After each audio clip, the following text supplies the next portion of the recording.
Nadifa alias Sana atau Sana Rintik Sendu, ungkap kekecewaannya terhadap pemeran film GSNN yang diangkat dari novel karyanya. Untuk diketahui, sedang viral di media sosial sosok yang diduga Junior Roberts, pemeran GES sedang berciuman dengan Gabriela Eka Putri.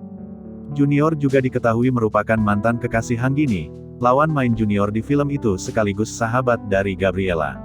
Kehebohan foto itu di media sosial rupanya membuat kecewa penulis novel GSNN, Sana. Pengennya diem tapi kayaknya aku perlu ngaku kalau aku emang kecewa dan marah, tulis Sana di akun @ensana.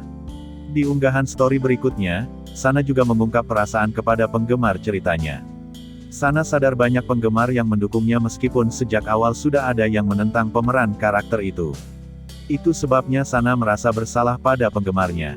Bahkan kalian menerima dia meski kalian tadinya penginnya yang lain, ungkap Sana.